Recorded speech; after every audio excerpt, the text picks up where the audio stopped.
Hi! Welcome to the instructional videos of Signature Master. In this video, we're covering one of the options that you have as a user with super user access privileges when it comes to the renewal process. It is how to accept quotation. You can choose it when you're okay with the received quotation and you want to accept it as it is.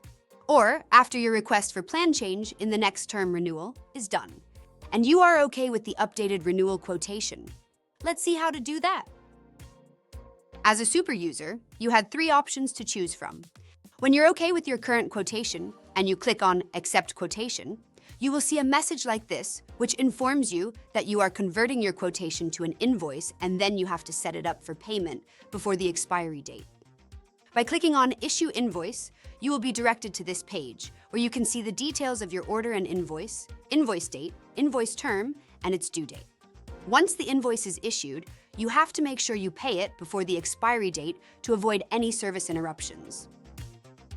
At this point, you should check the details of the invoice, including the billing contact.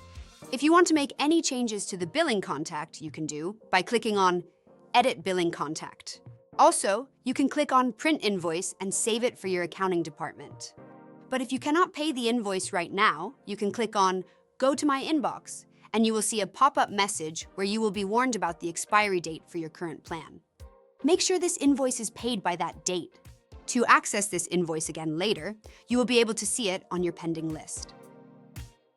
Now let's talk about the invoice billing term. As you can see in this example, the invoice term is cash on delivery.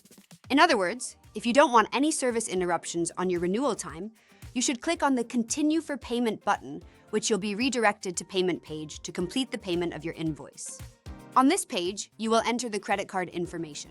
Also, you can securely save your card information with our payment processor for faster checkout of future payments.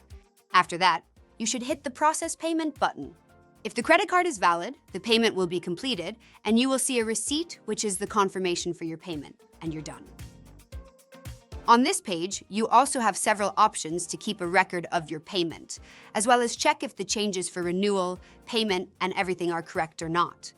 To keep a record of your payment, you can either click on Print Receipt and save it on your computer, or a better way would be to email receipt to an email address. In this way, you can also send the receipt to yourself or your accounting department so it will not be lost. Also, you can click on Go to Renewals, which directs you to the renewal section of your account in Signature Master. In this section, you can see the renewal details, the effective date, expiry date, and a message that shows you your pricing plan has been renewed. Now you can make sure that everything is okay and no more action is required from your side. See? That was easy. And remember, if at any point you have questions or feel unsure about any part of the process, we're here to help. Just give us a call. Our team will be happy to assist you.